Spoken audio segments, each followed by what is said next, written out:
The reviews are in for The Last of Us on HBO, and things are looking bright for this bleak show. On GameSpot sister site Metacritic, the show's current rating is an 84 with 23 reviews. GameSpot's Mark Delaney gave the first season a 9 out of 10, stating that, quote, "The Last of Us feels like a vital expansion of a fictional universe I love so much. There are things that only the video game can do, like put players in the boots of Joel, but there are things also unique to television, and The Last of Us shines brightest when it recognizes and leans into these opportunities. Make no mistake, The Last of Us on HBO feels like the beginning of a new era for live-action video game adaptations." I myself have watched the first episode of the show and mirror Mark's feelings exactly. It's incredibly faithful to the original game, but replaces the time taken up by gameplay by adding meaningful and true to the experience wrinkles to the characters and story. I think fans of the game are going to be really happy. While great reviews of The Last of Us on HBO are a pleasant surprise, a somewhat unpleasant surprise is that Xbox has finally announced what is coming and going from its Game Pass service this January, and the answers are underwhelming.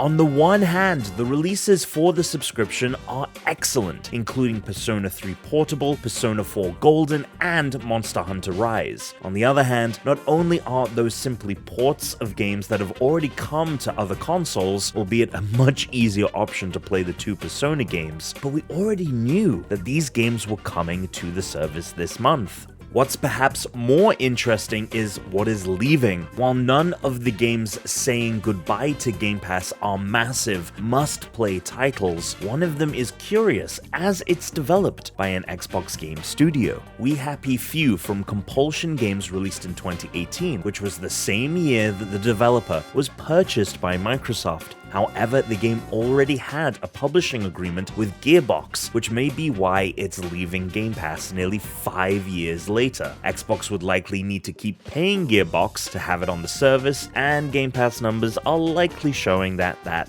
wouldn't be worth it. Head to GameSpot.com for the full list of games leaving Game Pass this month. All in all, it's been a little bit of a messy start of the year for Xbox, which is the last thing players wanted after the last couple of messy years for Xbox Series X.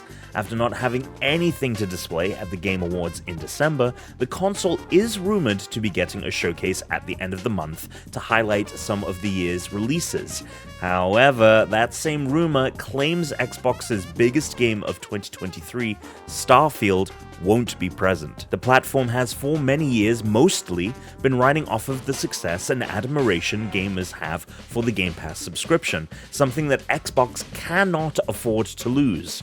While there's still so many excellent things to play there, it's something that needs to continue building steam rather than losing it, and this January announcement doesn't bode well for the former. If there's nothing for you on Game Pass at the moment, maybe you'd like to pick up some discounted Nintendo games. If you haven't picked up Pokemon Scarlet or Violet yet, both games can be purchased with almost $10 off each. Another great Nintendo game from 2022 was Mario plus Rabbids Sparks of Hope, which is $20 off, and one from 2021, Metroid Dread, has a $15 savings. Link in the description for the full list of deals. Are you excited for The Last of Us on HBO? Are you going to be playing either of the Persona games or maybe even Monster Hunter Rise on Xbox Game Pass this month? Let us know in the comments, and we'll see you here for more GameSpot news.